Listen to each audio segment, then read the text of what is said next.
go down here to databases. You're going to go up here to all subjects. You're going to go down to business, right there. And then, oh, there's Sarah right there. She's coming. All right, so the first thing we can do, she's going to show you DB Hoovers. I'm not a big fan of DB Hoovers. IBiz World, that's where you're going to get your industry ratios. So you need to write that down. Yes, sir. Our computers don't go that fast. Can you go that again? Yeah. What you're going to do is you go to the library. Yeah. Okay, and then you go down to databases. Sorry, I had like 7 cups of coffee. Click on databases. All right. Then go to all subjects. Go to business. And there's Sarah. She's awesome. She's always there for you. Okay. I highly recommend you use her for all the research that you guys do. You guys struggle a lot because you try to do everything yourself and then you get frustrated. Sarah's awesome. She'll cut the time in half or even more than that if you work with her on some of this stuff. We'll try to get everything done today so that on Thursday, if you have any presentations, we'll do that. We'll finish up the valuations. Hopefully I can get through as much of it today as possible. So she's going to show you DB Hoovers. I'm not a big fan of DB Hoovers. The IBiz World, that's what you're going to use to get the industry ratios. Okay. I don't know what this key business ratios is, but Merchant Online, we'll get to that in a minute. Morningstar Investment Research, that's pretty good too. So if you click on that, you put in GS right here where it says ticker, Goldman Sachs. Boom, you got Goldman Sachs. You got financial ratios. Oh, here under the bonds. They don't get us that. You might have to Google yield maturity on Goldman Sachs 10 and 7-year bonds. All of you should be working right now, grabbing information. As I say stuff out, you should be Googling, grabbing information as much as possible. Yes. Have you reviewed down concept that you discussed? Yep. You go to databases and then you go to Morningstar Investment Research Center. Okay, you click on that.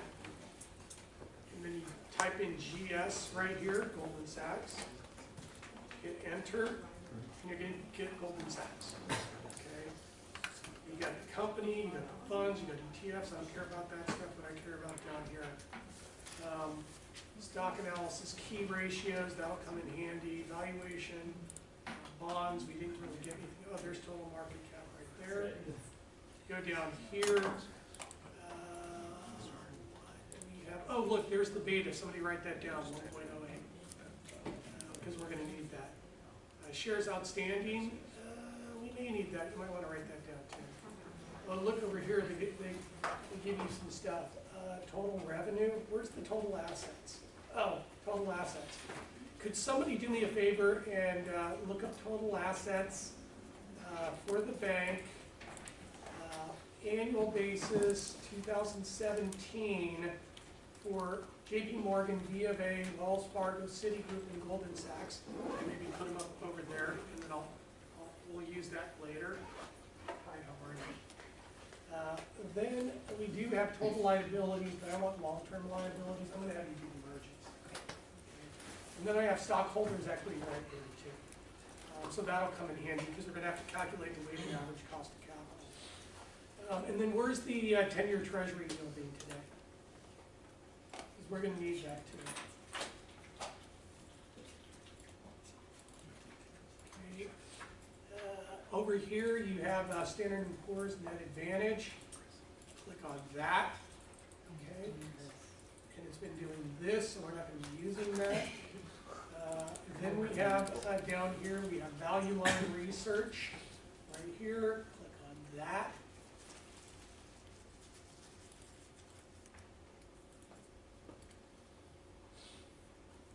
Boom, boom, boom, boom, boom. Right here, up here, you type in GS. Goldman Sachs. Click on that. Bam, you got Goldman Sachs information. You got all really great stuff. What I would do is I would open up each one of those data sources in a separate window. Okay, so you got, forget the net advantage, open up Mergent, open up value line, up Morningstar with Goldman Sachs, and try to do it also for JP Morgan, B of A, Wells Fargo, and Citi. Go. This is how it's going to work. You're going to be in a room working with a bunch of people. You're going to be asked a bunch of questions. You're going to need to source the information. Okay, and then once you pull up all of those sources of information along with merging, then I'm going to start asking questions. You're going to give me the information. I'm going to walk you through the valuation, and we can probably do it in less than an hour if you give me the data. If you don't give me the data, then we'll have to spill into Thursday. Okay? So we could probably pound this out pretty quickly. That's where the Yeah, if you can total put assets for the annual basis. Yeah, once you put 2017 up there. And if you can give me PE multiples, for Goldman Sachs, JP Morgan, B of A, Wells Fargo, and Citi for 2017, and give me a current 2018, that would be pretty awesome too. And then we'll calculate the discount rates, we'll calculate the earnings per share projections for 2018, 19 through 2024. We're going to get the long-term debt and the value of the owner's equity. We'll calculate the WACC. We'll use the capital asset pricing model to calculate the cost of the equity and return on the equity using CAPM. And then we'll get the return. We'll plug the return on the market to get the discount rate sensitivities that we need to basically to do the valuation procedures. If anybody wasn't here last class, here are the examples of the presentations that you will be producing. There are some cookies for you to load up and get jacked on some sugar. Here are the notes for the through to the final day. I'll go over later, but I want to focus on the valuations right now. So if you can take this and hand that around, I appreciate it so everybody knows what the expectations are over the next few weeks. If you need for the I'm almost with you, Sarah. If you weren't here, here's the final exam that you will be taking. For those of you who weren't in class, you guys who weren't in class, you need to kind of follow along. Here's the final exam with the bullet right there.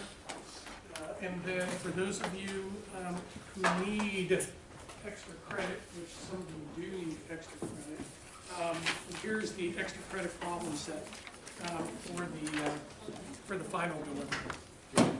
For those of you who weren't here, I'll have to deal with you after class to give you back your stuff. We don't have time for that today. We're going to get started. So Sarah, how are you? I'm here. Good. Let's do mergent, and let's try to get some of these numbers and let's pound out the data that we need to do the valuations. All right. So you can get mergent from the same way your professor was showing you. There's another way to do it, and if you've ever had me in classes before, you've seen me do this. And could you please not talk while Sarah's talking, because we need to really focus on that. If you go to the library's homepage and then go down to research guides, there's one for business administration, and that will also give you all the list of databases you need. So if you forget which one's good for which type of research, this will help you do that. So if you go to the business administration page, so investment and stock market information, that's where you were earlier to get things like Morningstar Research, Standard & Poor's, which we've been on the phone with them every day to try to work out this problem. It should be up in the next day or two. And then value line. For company information, you can get your other data from these two, D&B Hoovers and Mergent Online. Mergent Online is the big one. That's the super big data source that you're going to be using, and with any big or small corporation you end up working with, or financial firm or whatever, you're going to get feeds of data sent to your machine. It's not going to be called Mergent, but it's all going to be the Mergent feed. So like the #1 data provider for everybody. They don't invent the data, they just get it from other places and package it all so you don't have to go to 500 different places. This is what it looks like. It's only for public companies, so you're working with big, giant public banks. It's easiest to search it by the ticker. So you're going to have your list of banks that you're working with and write down what their tickers are. So Bank of America, anyone know off the top of your head what the ticker, stock ticker? BOA? No. That's the acronym. Google it. It's BAC. Bank of America Corp. wanna get a list of the tickers for your company, since they're all publicly traded. Here we go, so there's everything you need to know about it, you know, the fun stuff like how much their president earns and all that kind of good stuff. But we're doing, Goldman Sachs. Oh, Goldman Sachs, okay. I can change that, what's the, GS. we can switch over, Goldman Sachs. So, same kind of thing, you'll see, they're exactly the same. Has all their information there, again, oh wow, that makes a whole lot more salary, other than the BA guy. But you get all this rich data that's being fed to you right here. What you're gonna be really looking at here is that company financials. And here they all are. Is it keeping the data up there? I don't think so, is that under ratio? I think we said the beta was what? 1.088. Great, thank you. Yeah, I don't think they give that to you, but it could be in one of We these, got it from, one of these things. yeah, from S&P. So you can look, there's the balance sheet, you'll wanna drag that down to, all sections, because they separate the income statements, the retained earnings, all that kind of good stuff. I always just go to all sections, and then refresh, and that gives you all the data points on one page. I'm gonna need the 2017, value of long-term debt and the owner's equity. What I usually do, Control F, is that Control F, for find, and then type in whatever, what was it again? I need the value of the long-term debt and the value of the owner's equity. Long-term debt. Let me just try debt. Oop, I have to spell that right. So this will show you all the different debts that there are. There's debt value adjustment, loss gain on extinguishment of junior subordinate debt, whatever that means. Debt valuation adjustments, those same ones. That might be on the ratios. Is it on the ratios? No, but I need the actual dollar amount. Did you find it out in Virgin? Calculating the weighted average cost. Maybe somebody could look on, Yeah, he just found it. Morningstar, and maybe value line, and maybe they break out the, is it? Current No, portion, that's not it. yeah, I so just wanna make sure it's the long-term debt. I think I found it. Did you, what do you I got? think it says total long-term debt excluding consolidated variable interest entities. Yeah, that's it. That's it, okay. okay, so it's in here somewhere. So what do you got? Give me the number. 230,226. 230 billion. 230 billion. Because how big is Goldman Sachs? That was Bank of America. Oh, Yeah, so that was the number for Bank of America. so that's It not- doesn't have it for Goldman Sachs. So it would be here if it was. Well, you have total liabilities right there. Yeah, we have the total liabilities. We got total stockholders' equities. There's got to be a long-term debt component here. It's funny, they don't have. And usually they're gonna rank it in order of maturity. Usually you can tell from the dollar amounts. Because your long-term debt is gonna be a larger portion of your liability structure. They don't have it for this one. They have it there, it's under a different, wait, what was that? Oop, let's go back. No, Is it borrowings? unsecured long-term borrowings, that's probably. Here we go. 217 to 218 billion, that sound right? Unsecured long-term borrowings. And what is the owner's equity? And that way we can check. Usually, I think these, Goldman Sachs is pretty levered, so the debt's gonna be larger than the equity, and that's a way to check it. You're always gonna be constantly trying to check your numbers to see if they're wrong based on theory and reasonability, because if you make a mistake, it's gonna look pretty stupid in the meeting. So you need to check your numbers constantly. Total shareholders equity? Yeah, I'll take it. Okay. And what is it? 82,243. 2.3? 82, so I guess that's 82 million? Billion, 82.2? 82 comma 243, so yeah. 82.2? Yeah. Okay, is the debt larger than the equity? Yes, no? Yes. Yes, okay, so that makes me feel pretty comfortable. When you add those up, you're gonna need your calculators for this. ask him later. This is the application of the last word. I think you're right. Yeah, I'm not And you sure. may wanna, continue to, move the camera back and forth into your totally And Sarah, what we're gonna do is we're gonna work together, to pull together the data, and you're gonna be doing the calculations. They're gonna be looking for the data, so we're gonna pound this thing out now. 300.2. What is it?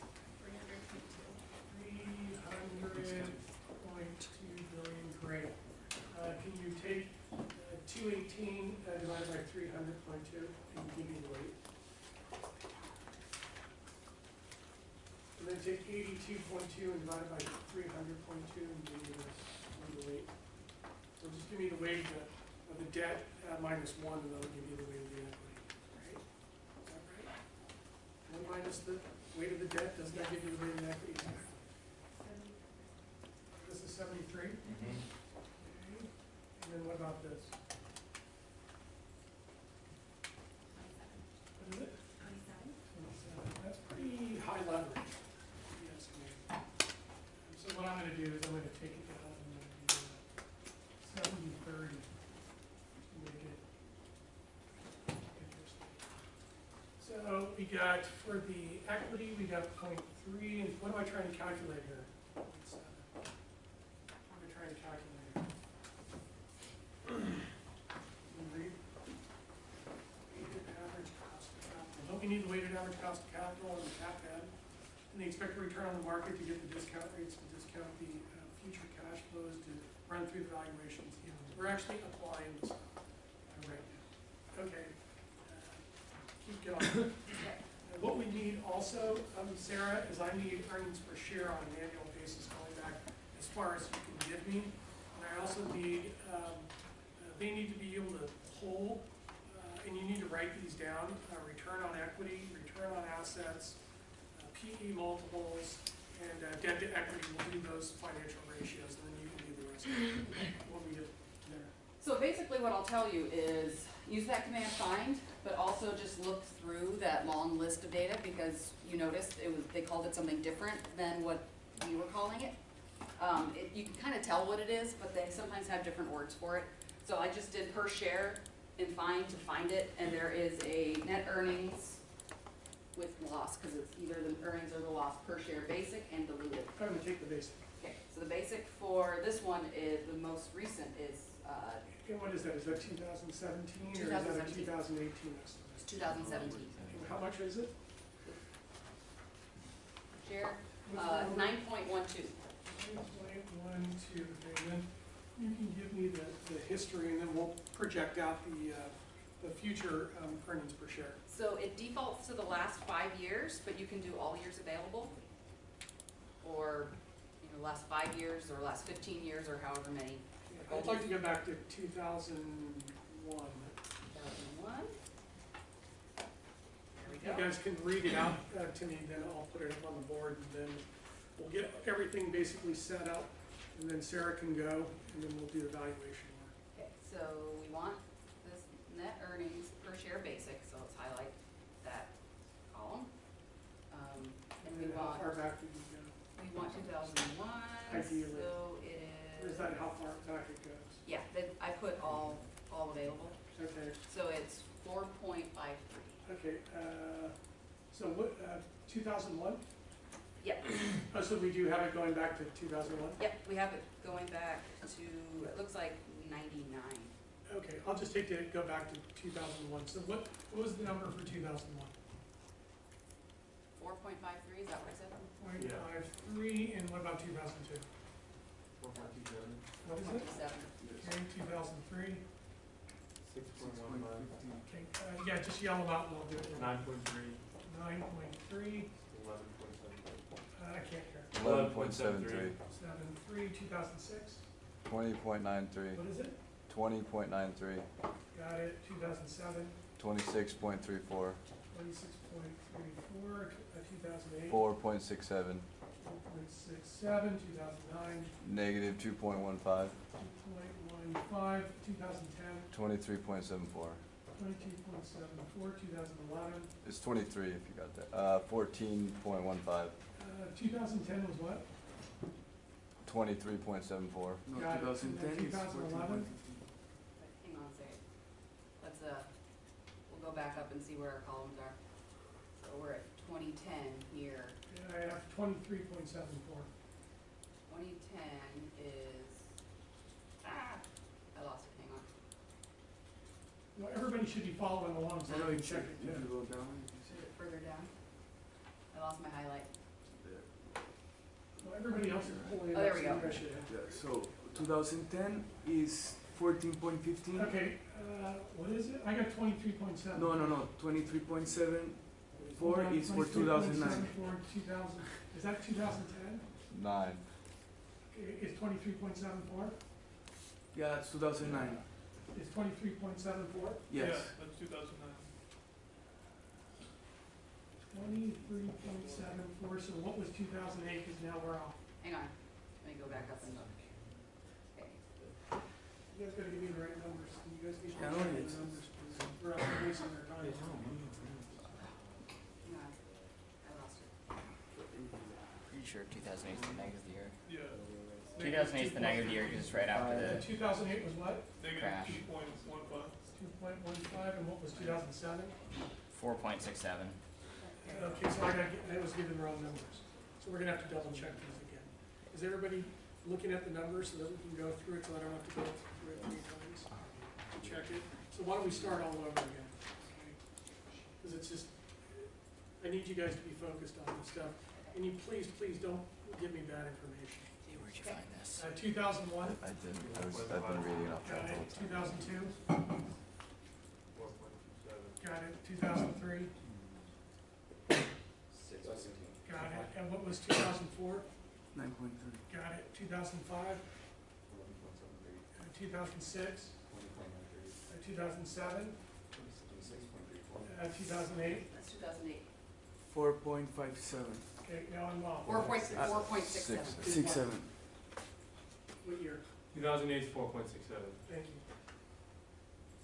4.67, 2009, 23.74. No, Negative 2.5. 2.15. No, it's 2008. 2010 was They don't line up. 2.5. Please don't line up. Yes. Okay, 2011, 23.74. 2012, 14.95, 15. Everybody should be checking these, or else it's not gonna work. 2013, Hang on. 2013 is 16.34. 16.34, 2013, 17.56, 2014. Is everybody checking these numbers, please? What is it? 12.35, 2015, 16.53. Yeah. 16.53, 2016, 9.12. Can you find me a 2018 or 19 estimates somewhere? Either you might want to go to NASDAQ.com, you can go to maybe Value Line, you can go to maybe S&P, you might even be able to Google it. You might even be able to go up to the company's website where they're going to give you some forward-looking or forward-estimated earnings per share for the end of this year and into next year. You can add up the earnings per share for the last 3 quarters that have been reported, and then divide it by 3, and then get a estimate for the 4th quarter, add those together to get an annual. So there's a bunch of different ways that you can come up with the 2018 estimate. For third quarter profits, it says here, And we need earnings per share, okay? Sarah? Yes, EPS basic, right? Yeah, we need EPS basic on an annual basis. How would the current year 2018 year ago EPS work? The 19.76? Say that again? 19.76 for 2018? Was that the estimate? It's under current year 2018 earnings estimate But you gotta divide it by the shares outstanding to get the EPS. for year, and then it has year ago EPS. That's like, it's under the year ago EPS section of the earnings estimate Okay, so they have for the current year of 2017 at 2018. 9.12. Doesn't have 17 Is it listed. reporting earnings, or are you reporting earnings or earnings per share? says EPS. Okay, and what'd you get for 2017? Let's see. I'll have to look that up. I got 9.12 for 2016 and 17. Can you give me the EPS again for 2015, 16, and 17 to make sure it's correct? The problem is, this is something I can tell merchant to. They'll allow you to be able to scroll. Yeah, because we lose the date. Okay. So this is, it is starting with 17. And 2017. the numbers here aren't aligning with these columns because this is a whole different thing. Okay. I have 9.12 for 2017 and 16. So 17 is 9.12, And what'd you have for 16? 16.53. So Oh, I had everything, that for 2015. so everything is shifted up. We skipped a year. So they have It to seems work like I was getting, backwards. might have been given the wrong numbers. Yeah, everything needs to shift up again. It's easier to follow on your screens because you can scroll up and see the dates. Because this one is hard to follow with. Okay, we're not gonna be able to do the valuations if I don't have the accurate numbers. So we're off a year. There is something up here. I'll have you take a look. In the generals here, So we have to go back. this has EPS. You want me to turn the screen off? No, that's fine. Give me the 2017 earnings per share. 9.16. Okay, what was it for 2016? 16.53. Okay. 16.53, and then am I gonna assume the 2015 is 12.35? Yes, you are. 5, and what about 2013? 17.55. 17.55, and what about 2013, 16.34? Yep. At some point, we're gonna make a big mistake in here. Yep. That's 14. 14.63. What? 14.63. And then what was 2012? 4.71. There What it is is. it? 4.71. 4.71, and then what was 2011? 14.15. Okay, I don't know where we got these numbers. We were off a column. What about 2010? 23.74. 23.74, got it. And what about 2009? Negative 2.15. There we go. 2.15, and what And about then you're 2008? Now we're good. 4.67. Yeah. Yeah. Got it. Okay, so we're in. So could you guys do me a favor and calculate the percentage change between each of these years and give those to me, or somebody could come up and write them in, because we're gonna need that to do the analysis, to be able to do the projections on the EPS. So, Go ahead. question for you. Okay. So here on the top of the screen, they have an EPS basic right here that Yeah. doesn't match any of the other numbers. Do you think that's their estimate for this current year? Could be. It could be. It looks like it's been running in the teens, so that could be an estimate. 14.21. It should say estimate. Estimate. You probably want to Google that too and say 2018 earnings per share estimates for Goldman Sachs, and you probably get some estimates, and you might be able to actually verify that. Again, what you can do too is get the earnings per share for the first, second, and third quarter, add them up, divide them by 3, and that'll give you the average, and then add that one to the third, the second, and the first quarter, and you should get something close to maybe 14.21. On Yahoo Finance, it says 25.41. 20 for earnings per share for 2018? Yeah, that's the average estimate. I think the year ago EPS is probably the 19.76. I don't know. Yeah, it'd be a year ago. Really? You can check S&P 500 net advantage too, and you can check value line and see if the numbers are closely related to each other. That's the validation and the verification process. Okay. Sarah, what you need to show them what to do is how to pull up the PE multiples for 2017, and maybe you guys can also find PE multiples on Yahoo Finance for the 5 firms. These are the ratios, right? Yeah, so I need PE multiples for Goldman Sachs, JP Morgan, Bank of America, Wells Fargo, and Citi. Can somebody find me the PE multiples for 2018 current? they should be able to get it to you off of Yahoo Finance. Okay, so we were on company financials as reported, and then we did all sections, all years available to get this massive row of data. Sometimes it is easier to download it as the spreadsheet because then you can actually manipulate the columns and freeze the columns and scroll easier. There are other tabs underneath this tab. There's preliminary, there's standardized, there's restated, and there's ratios. They don't calculate, Mergent doesn't calculate all the ratios that are in the history of the possible world, because obviously ratios are mathematical formulas that you learn, and you sometimes have to create the ratios yourself. But there are a lot of them, so don't forget to click under and see the ratios there. Again, there's a lot of acronyms, there's a lot of other terms used for things, but you can usually guess, oh, that's what that is. So here's the profitability ratios, liquidity, asset management, and then there's per share. Okay, I'm gonna need, oh, did you calculate these weights? I'm gonna need ROE, ROA for the top 5 firms, and I'm gonna need the PE multiples for the top 5 firms for 2017. You guys gotta give me the PE multiples currently for 2018. So you'll all be able to do that. Just go to the Mergent, go to the ratios, and there's ROA and ROE. This one's just for Goldman Sachs. ROE for Goldman Sachs? For Goldman Sachs Yeah. by year, or Just the most recent is what, 2017? 2007. Yeah, so give me ROE 17. for Goldman and ROA. Oops. Hang on. Does someone want to read that off? ROE? ROE first and ROA. What is it? That's ROA. Oh, I need come on, Pat. ROE first. 5.07. 5.07, what's ROA? 0.48. Can you guys get me the ROE and ROA for the other banks for me, please? Pretty please, sugar on top.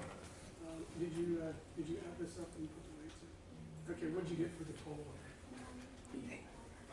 1.51, so 9.52 trillion. All you do to get the changes, And then you you would subtract, divide sorry, that you would do this by minus and that, 50%. divided by that, And correct? do that for all of So it those. would be down by Okay, 5.7. so what was our whatever, PE multiple for that's what I would do. 2007 I'll just go right for there. the top 5 banks? But for 2001, there wouldn't be one. ROE, I know, I need the PE multiple for the top 5 banks for 2017.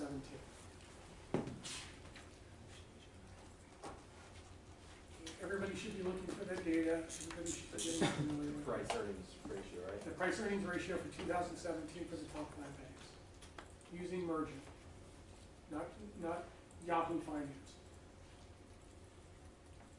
We'll get the current PE from Yahoo Finance, but I want Mergent's 2017.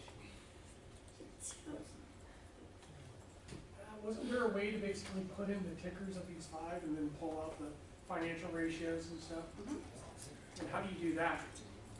I still find it easier to do it one at a time, and you Okay. download the share, Okay, perfect.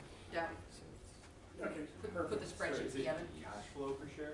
No, it's price earnings multiple. Has anybody found the PE yet?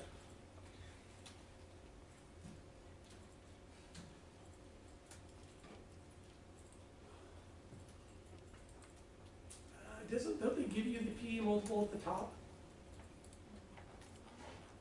Yep. 13.09. Is that 2017 or current? It's probably 2017, right? Yeah, it doesn't say. Okay, so what did you get? What was the EPS, the current? The current EPS basic is 2.15. No, Or Goldman Sachs. no, that's not Oh, the that's price B of earnings A. multiple. Sorry. That's not the PE multiple. Be careful in feeding me, For Bank of America, the PE ratio is 13.08. for what year? It doesn't say. It's just on the top. Okay, okay. We should be able to get those historical PEs. I want to compare the ones that you're reading me off to the 2017 PE. So can you look at Mergent and see if you can find me a 2017 PE? These are the ratios that you give us. This is for long. PEs. There may be hidden in some text. Okay. historical PEs. GS, Goldman Sachs. There we go.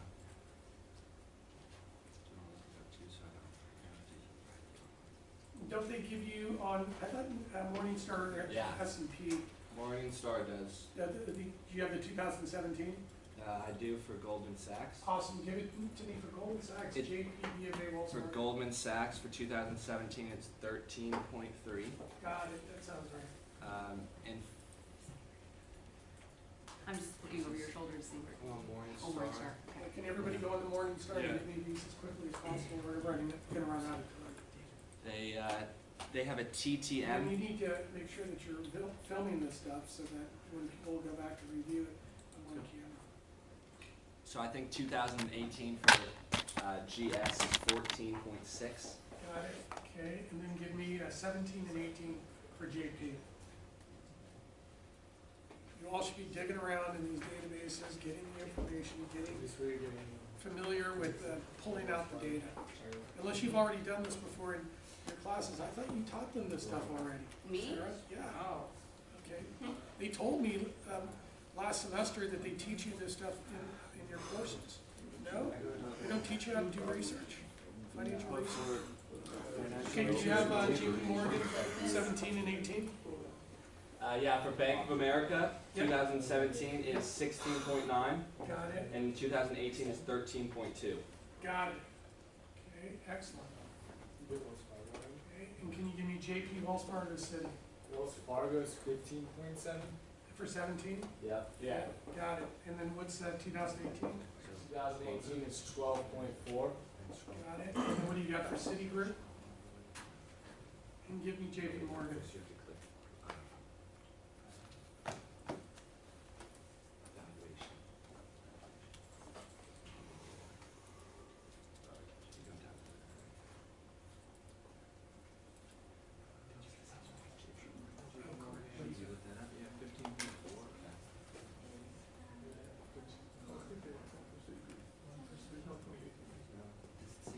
Yeah, it's on JP Morgan. Yeah, JP Morgan 15.4. For 17?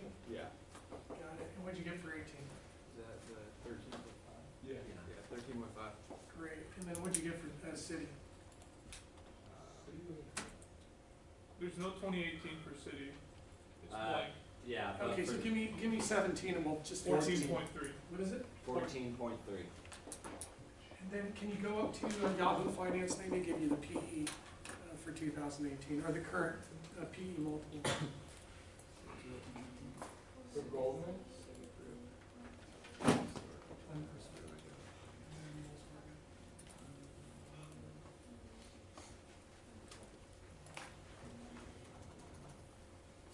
That should be on. Yeah, and then what do you got for What you get for Bank of America? 2011s? Oh, What do you get for 2011s that? For What do you get for JP? Actually, here, I'm just the gonna. percentages. Make sure they are. Just do this here. With the numbers.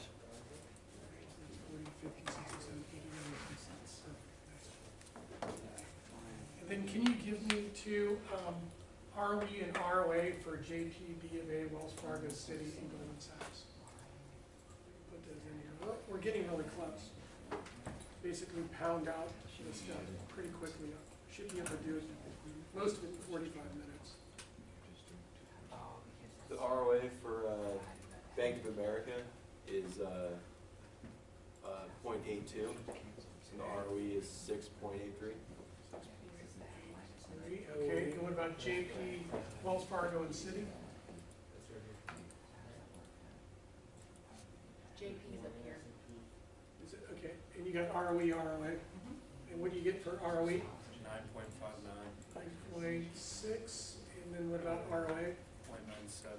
0.97, and then what do we have for Wells Fargo? ROE, ROA, make sure you give me ROE, ROA in that order. Okay, what do you got for, I already got JP, I need Wells Fargo. And Citi. And did anybody give me a PE multiple for 2018 for Citigroup off of Yahoo Finance? ROA for Wells Fargo, 13.36. ROA is 1.8. Okay, and then what do you get for Citi? The ROE is negative 3.19. Negative 3.2, is that correct? Can somebody verify that for me, that the ROE for Citigroup is a negative 3.2? Yes. Okay, and then what did we get for ROA? Negative What is it? 0.37, yeah, Negative. Negative 0.37, okay, that's great. Anybody come up with the PE multiple for 2018 for Citigroup? On Yahoo, there's just a little dash. Yeah, it's probably because the earnings are negative. Can you divide a positive by a negative? Does it blow up? Can you divide a positive number numerator by a zero denominator? It blows up, doesn't it? So basically, the PE multiple for Citigroup is probably zero, which is pretty bad. All right, so we're gonna do that, we're gonna do this, we're gonna do that. We've got the EPS, Sarah, we've got the value of the long-term debt, we've got the value of the owner's equity. We were able to calculate the capital structure, and to be able to calculate the weighted average cost of capital. You know what I need that we never get? Is I need to find the yield to maturity on Goldman Sachs bonds with a maturity between 7 and 10 years. You get an estimated cost of the debt. So can you Google that for me and see if you can find anywhere on the internet, maybe in their financials, maybe in their footnotes, maybe an analyst has that, maybe it's posted on Google somewhere, maybe it's in Value Line, maybe it's in, we can't use S&P, maybe it's in Mergent somewhere where it will give us some kind of estimate of what their medium to long-term cost of debt is. Can you, based on theory, what is the minimum cost of their debt? The minimum, which probably isn't the, what could you use to get a floor on the cost of their debt? What could you use as a proxy? All of their expenses?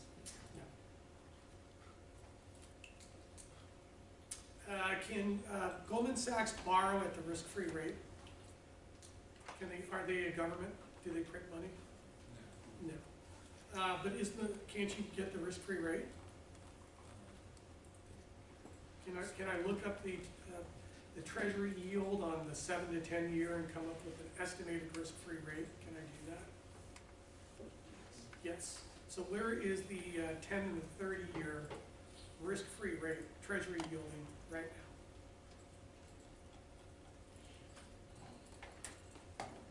Where's the 10 and the 30 year right now? Trading. You can go up to Yahoo Finance and look at that.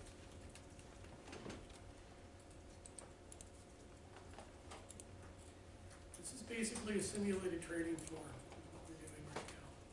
We're getting the information at basically a high speed, high input. 30 is 138. 138? No, that's probably the price of the index. I need the yield maturity on the 10 year and the 30 year. If you go up to Yahoo Finance, you can get the yield maturity on the 10 year. Is it 3.153? 3.153? 3.15? Okay. 3.15%. And where is it on the 30?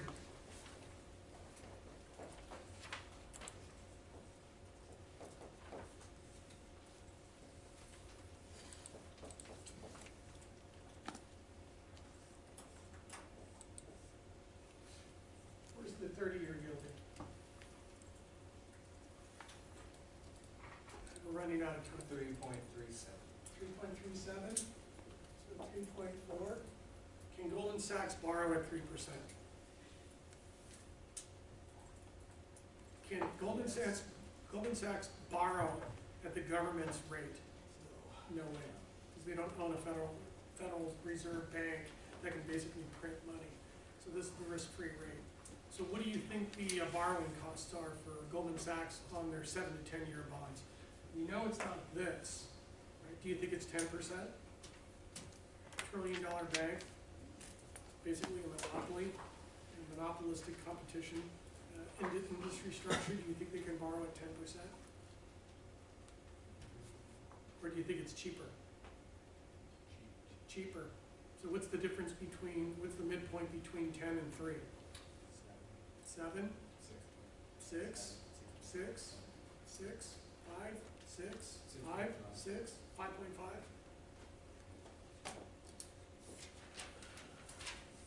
If you know what it isn't, then you know what it is. Through deductive reasoning, you can figure it out. You could spend a little bit more research figuring it out, but I can come up with a number in less than 2 seconds just by doing deductive reasoning. It'll be close enough. Okay. So sometimes you're not going to have the luxury to do the research. You're going to have to use the theory. Is it always that midpoint for the banks? I just used that to make it easy. Okay. What I would do is, or Sarah or somebody else would basically do the research and go find yield to maturities on Goldman Sachs debt between 7 and 10 years, and use that as the proxy cost of debt to be able to calculate the weighted average cost. So that's a good way to estimate, I was using that, the midpoint. Yeah, we don't have time because I don't have 32 people who are pounding on the computer trying to find me the cost of the 7 to 10-year Goldman Sachs bonds unless somebody found it. Okay, then I'll assume that we don't have time because we have to move through the evaluation process. So Sarah, I think that's it. Okay, So if you can come back like in 40 minutes or I something, will do that. that would be awesome, and we'll go through the same brain damage with the next class. What we're trying to do is get 2 weeks of research done in 20 basically, minutes, yeah, yeah, exactly. real life. Unless you want to do all the research yourself. So I will see you in a few. Okay, cool. So let's go through this really quickly. So could somebody lift the screen and turn on the light? All right. So what we need to do first is step 1. Thank you. Step 1 is the discount rate determination. We're using discounted cash flows and all for intrinsic valuation. Did you turn on that projector and turn on the projector? So we know that the expected return on the market, what's been the return on the S&P 500 on an annual basis over the last 10 to 20 years? If you know what it isn't, then you know what it is. Has it been 3%? Has it been the long-term treasury yield? The risk-free rate? No. So what is it? What is the range? Can you give me the range? We've gone through this before. Okay, so this is the oral exam too, okay, to see if you are comprehending some of the concepts. So what's the rate of return on the S&P 500, the average over the last 10 to 20 years? You know it has been 20%? Has it been 20%? No. Has it been 3? No. So what's the midpoint? It's like around 10. It's been 8 to 10. So again, you can guesstimate and get close if you don't know based on theory, okay? So it's been between 8 and 10%. Got it.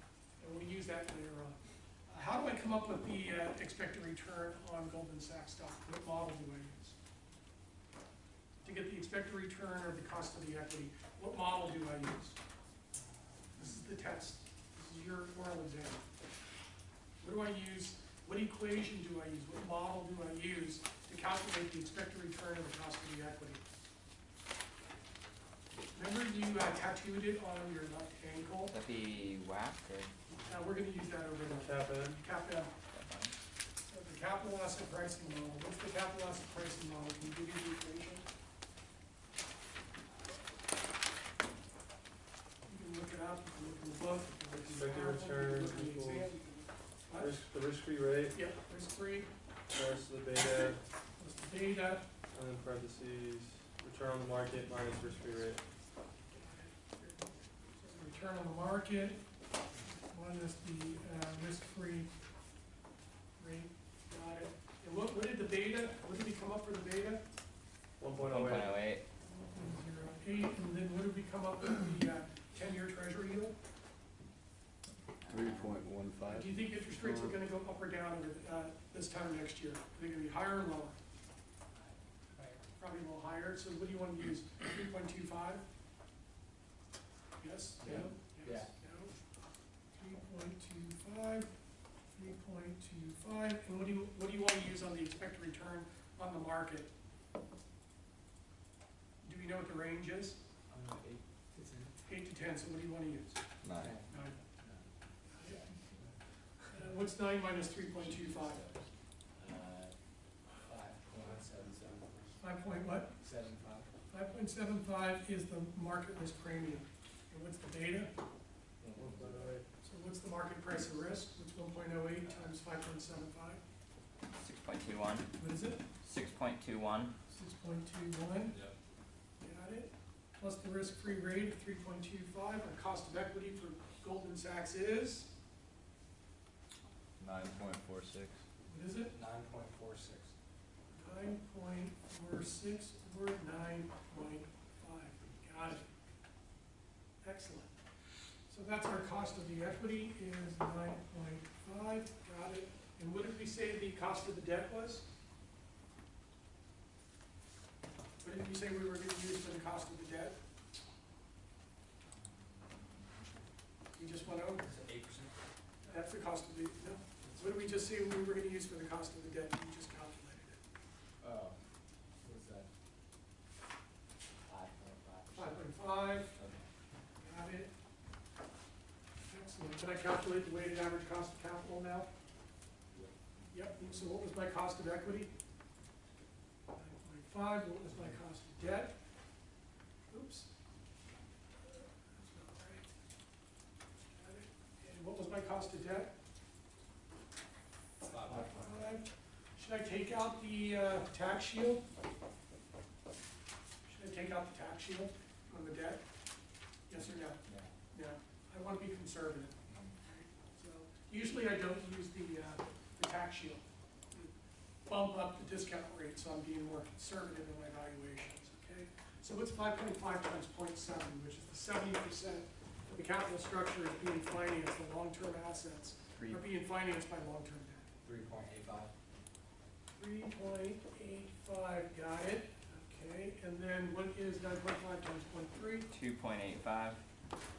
2.85, and what's 2.85 plus 3.85? 6.7. 6.7 or 7%, got it. So that's our WACC. Our cost of equity is basically 10%, and our cost of market, 7. Over here, I got the cost of the equity, which is cap M, which is, we're gonna use 10%. The WACC we came up with was 7%, what's the midpoint? 8.5. Let me do this, make it easy, 7, 8, and we'll give Goldman Sachs the benefit of the doubt. And we'll say, based on the WACC calculation, the lowest discount rate sensitivity is 7% based on the WACC. The expected market return is we'll use 8, and then the cost of the equity, we'll use 9, so we just round down. And now we got the 3 discount rate scenarios. Now to move the camera over here, what we can do now. What happened here? It's a problem there. 2 2013s right there. So when I was calculating it, So I got the wrong numbers again? I'm not sure. Maybe they're right, but well, I guess they would have to be wrong. You guys check the numbers to make sure that they were correct? Now we got, now we got. There's 2 2013s on the board. Yeah. Oh, okay. That's why we got it wrong. Oh. Let's go. Okay. The average of the Good God. 2013s. So how do I get 2 different numbers then? Because you kept going in line, and we couldn't see it because the screen was Okay, behind so us. this is 2014? Yeah. 14? Yeah, I hope so. 15, Okay. 16. You want, can you check for me? Does this stuff happen all the time? Yep. You think people make mistakes? Oh, yeah. And then people let people continue to make mistakes? If that's true, I can give you the percentages after. this kind of throws us off, doesn't it?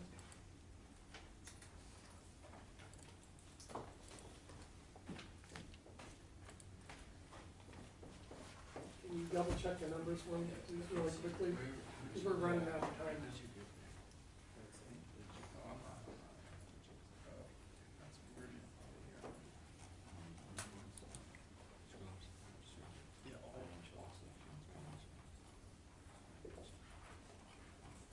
Are those right? Can you go back and do what Sarah? Yeah, we're on it. What?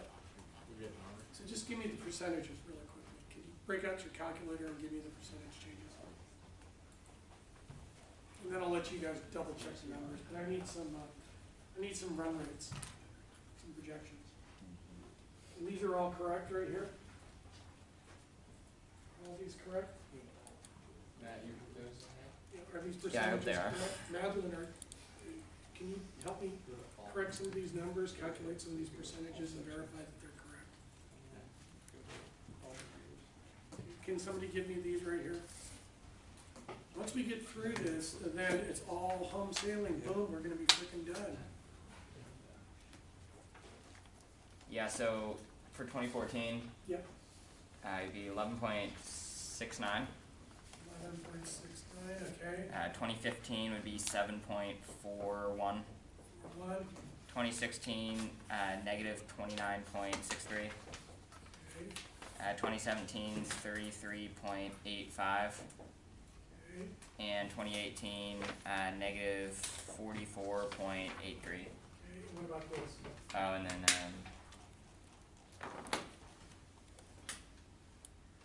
it'd be 55.81. Can you do the percentage change between these two and divide it by 2? In 2019, 2017? Yeah, because this is gonna throw us off. Right, when you write down numbers and then you calculate the percentage, aren't you gonna get a higher percentage once they go down? Right? Yeah. So this is an anomaly right here. So can you divide the percentage here and divide it by 2? Do the percentage and divide it by 2. So we average out this thing. Negative 7 point, Oh, it is 0, negative, 2. isn't it? Okay. Okay. So let's kind of go through this. Were we in a recession in 2001 through 2003? No, we weren't? yeah, Yes. 9/11. Okay, recession.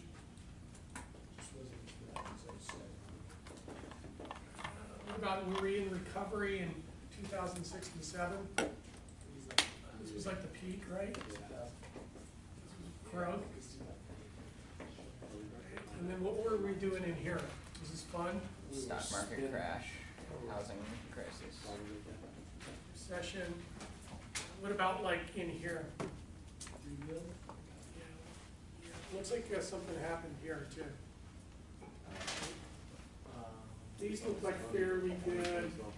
These look like fairly good growth right here. Scenarios, these look too high. This is out of whack and that's all. It's like 2012, 2013, like the start of, So what I usually do is I go back in time, just quick analysis. We can spend a lot of time doing earnings per share estimates on an accounting basis. Accounting students, we could do a lot of that stuff, but we just don't have time to do it.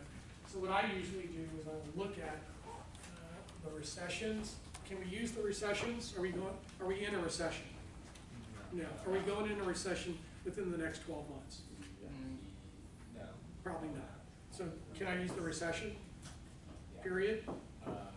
Do I use the recession No, period? you wouldn't use Nope. it. Nope. And then what about the decline phase? Are we in the decline phase right now? No. Nope. So would I use those? No. Are we in the growth phase? Yep. Yep. So when I use growth peak scenario, so I go back in time, I look at what Goldman Sachs earnings per share has grown at in the recovery, growth peak phase of the business cycle, and I use those as basically a guide for the future for the projections. Okay. Should I use negative 5.74? No. No. 44.03, do you think that Goldman Sachs earnings per share next year will grow at 44.3? Yeah. What about 51.12? No. What about 26.13? Maybe. What about 78.43? No. What about 25.85? Maybe. What about negative 82? No. What about negative 146? No. What about 1,200? No. How about negative 40? No. Maybe. No. Okay. If you know what it isn't, then you know what it is. So give me the range. So the top end of the range is what? Like 25%? Okay. And then what's the midpoint? 11. Like 11%. And what's the low point? 7. That gives me kind of an idea of where best case scenario, most probabilistic, worst case scenario. So what do we want to do for from 2018 to 2019? I don't like to use somebody else's numbers personally, because most of the time their numbers are wrong. Okay. I can do a better job of forecasting than most of the analysts do. They use consensus. Okay. They don't really get into doing the forecasting. They just plug a number. Okay. So most of them are wrong. So what did we come up with? What do you want to use for 2019? I know that Lloyd Blankfein just got busted for basically negotiating privately with the Singapore Pension Fund. And the officials of the Singapore Pension Fund was meeting with Lloyd Blankfein to basically launder billions of dollars through the bank that was being stolen from the pension plan. Do you think that's a big deal? Yeah. Probably. It's probably going to hit the earnings per share because those are contingent liabilities that need to be recognized, and then it's going to hit the EPS at some point. But is that a normal course of business, or is that a non-normal event? Non-normal. Probably non-normal. So is it going to impact the long-term aspects of the bank? Probably not, because the brand is so powerful. So what do we want to use as a growth scenario? Did you guys confirm that this was correct?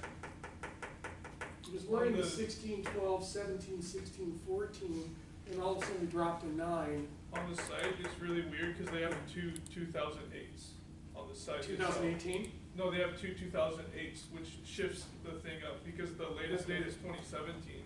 So Okay. it kind of shifts it up, so the site's like wrong. Okay, got it. So let's just, so this goes here, Yeah, the 1653 goes here. no, it's the 2017, there is no 2018. Okay, perfect. Yeah. That's even better. Because we're going to do our, okay. So what do you think the earnings per share growth rate will be for 2018? Maybe like 14. Okay, anybody? This is where I need to engage in you need to engage in the process here, because I like to build on consensus. You're sitting in a room and everybody's debating. They all come up with consensus, so they all buy into the projections. 15. 15.5. Okay, so 15.5, so what's 16.53 times 1.155? It's probably a little aggressive, but let's take it.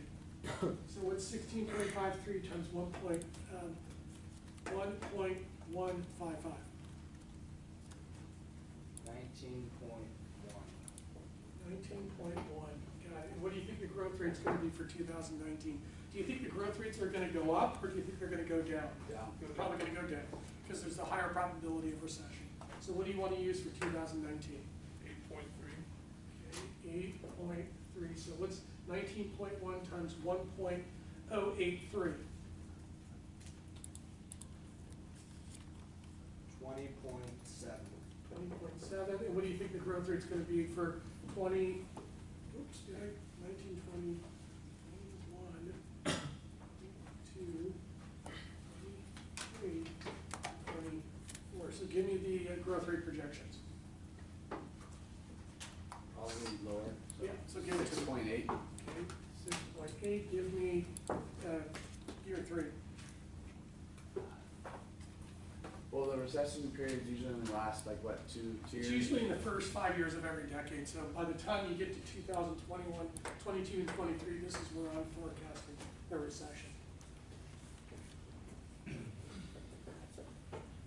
what do you got for 2021? 4.5.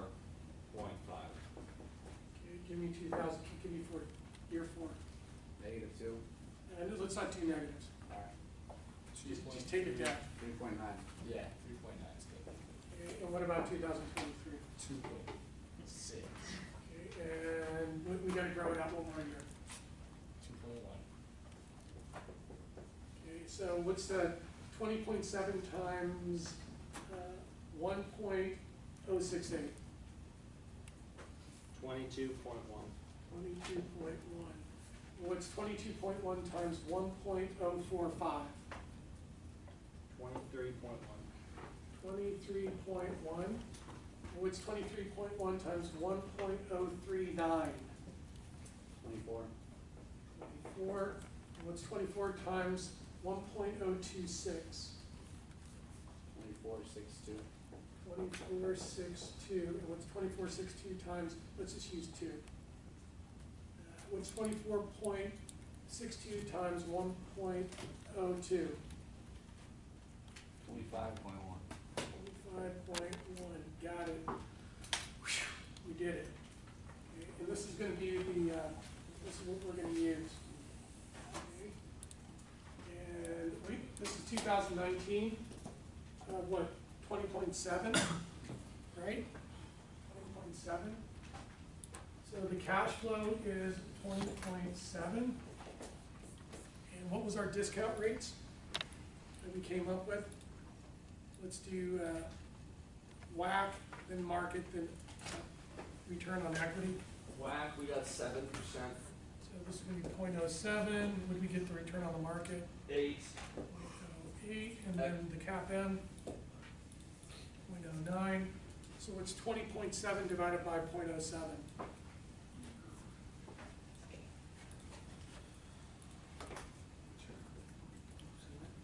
20.7 divided by 0.07. 295.7. Is it 295.7? 7. What's the current stock price?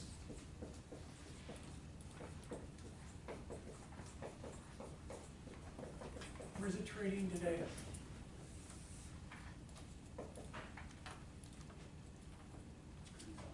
What I like to do is right off the bat and just test it. 203.66. 203.6, are we close? Well, the stock price dropped significantly after the announcement that Lloyd had basically been doing back office dealings with the Singaporean pension fund. Okay, so is it still within a relatively close range? Yeah. Where was it trading like a year ago? Where was Goldman Sachs trading a year ago? 240. 240? But it got as high as about 270-ish. Okay, so we're pretty close. We might have overestimated the earnings per share, but we'll just go through it anyway. Okay. This assumes that there's no cash flow growth rate in the future. It's perpetuity. Usually this one's the lowest of them all. Okay, we're getting really high right off the bat with the but let's see how we do with the higher discount rates. So it's 20.7 divided by 0.08. 258.75. What is it? 258.75. Okay, and then what's 20.7 divided by 0.09? 230. 230. Okay. All right. We might be a little bit high on the, we might have used too high of a growth rate on the 2018, but let's just go through the mathematics. You can play with this, okay? So the next thing we're gonna do is, this is the WAC, 0.07, 7%. This is what I call the Gordon Growth Valuation Matrix. This is 8%, this is 9%, okay? So using the Gordon Growth, we're gonna take the discount rate minus the growth rate, right? That's gonna give us what, 6%? 0.06. So what's 20.7 divided by 0.06? Am I just losing everybody, or are you guys following along? 345. 45, got it. And then this is what, 8 minus 1 is what? 7%? 295.70. 295.70. actually, we have them calculated over here, right? Yeah. And then we have the 8% right there, which is 258.75. Here's the secret. Once you get, if you have 1, 2, 3, 7, 8, 9, the diagonals are the same. So boom, you're done on the diagonal. 345.00, 345.00, 295.7, 295.7. Got it. So now we got to calculate this one. So 7 minus 2 is 5%. So 20.7 divided by 0.05 gives us what? 414. What is it? 414. And then this becomes 414.0. Now that's all we have to do is calculate this last one. This is 0.04. So what is 20.7 divided by 0.04? 517.5. What scenario do you want to use? 7, 8, 9. 1, 2, 3. What do you think the long-term growth rate prospects of basically $1 trillion firm is forever? Is this a big bank? Yeah. Can they grow their cash flows at a rapid rate into the future like high-tech firms? No, Yeah. So what would you use probably. for the growth rate? 7, 8, no. Growth rate, what do you use? 1%. Probably 1. Okay, and then what discount rate do you want to use? Do you want to use the WACC, the expected return on the market, or you want to use the cap end? To be conservative, cap end. All right, so we got the first valuation. Now on the multiple approach, what was the discount rate? Can I calculate a multiple from the discount rates? Yeah. So what are they? So 1 divided by 0.07 is what? What's the multiple? It's 14.28. 14.28. What's 1 divided by 0.08? 12.5. 12.5. And then what is 1 divided by 0.09? 11.11. 11.11. Are the multiples that we're calculating based on the assumptions that the cash flows will remain flat forever within the range over here? Are they close to the multiples over here? Yeah. Yeah, they're relatively close. So let's do the Gordon growth. So what's 1 divided by what, 0.06? 16.66. 66. 7. Then 7. What's 1 divided by 7? 0.07. 14. What is it? 14.28. 29. And then what is 1 divided by 0.08? 12.5. Are these a little bit more closer to the current multiples? Yeah, so you're assuming that the cash flows are going to grow at a constant rate forever. So this is one way of basically validating your price earnings multiples. Another way is, can you give me, what was the 2018 price? What's the current price? What's the current price? 203, 204? Yep. 203.67. Yeah. Yeah. And then what was our estimated earnings per share for 2018? What's our estimate? 19.1. 19.1. So what's 204 divided by 19.1? I'm using the current stock price divided by the estimated 2018. Would that give us a PE multiple? 10.68. Got it.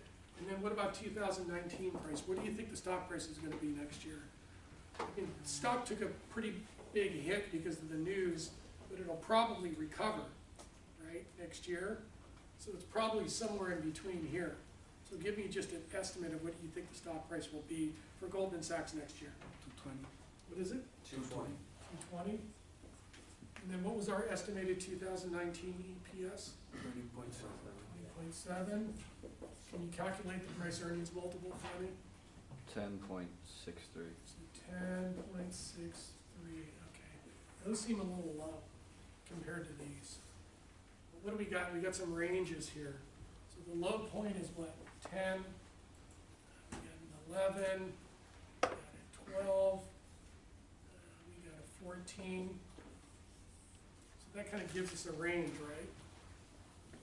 This is kind of in the middle. Right now I'm doing statistical analysis.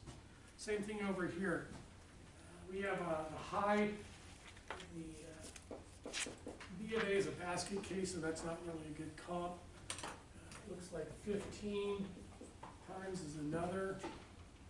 Obviously, there's 14 times, and Citigroup is a basket case too. So 13 times. So there's our ranges here, based off of here. So it looks like the low point could be, looks like the low point would be in here. I don't think they're going to reach 17. Do you think Goldman Sachs' multiple is going to expand to 17 times earning next year? And was last year a really good year for the banking industry? Was it a really good year for the banking industry? Yeah. Yeah. Do you think this year is a great year for the banking industry? No. Or a little bit less good? A little less. A little bit less good. So do you think the multiples are going to go up or down? Probably going to go down. So what do you think Goldman Sachs' multiple, it's already at 14 times, where do you think it's going to go next year? 10? Okay. Well, that's a pretty big drop for a bank that has monopoly profits and monopoly power. So 13.5. 13.5? Yeah. So you want to keep it at 13.5? Yeah. And where do you think JP Morgan is going? 12.7. 7, and what about Bank of America? You need to take pictures of all this stuff, because this is going in your presentation. Like 12.1. What is it? 12.1. Okay, and then what about Wells Fargo? Wells Fargo's coming out. Yeah, they got hammered too. I'm saying like not as bad. And what do we do with Citigroup? I'm gonna plug Citigroup. Oh. I'm gonna put them at the bottom, okay, with the multiples. All right, so now we got basically the so give me the multiple ranges. So what's that, do we wanna do 15, 14, 13? Or do you wanna do 15, 14, 13? Yeah. So we're gonna do 15 times, 14 times, how much time do I have? 13? No time. What? Negative Negative 2 minutes? Oh, shit. So why don't you calculate this stuff? So we know what the earnings per share is, what is it? 20.7. So take pictures of this, when we come back on Thursday, we'll do the discounted cash flow, and we'll do the financial ratio analysis. So take pictures of this, so that I can show this up really quickly. Try.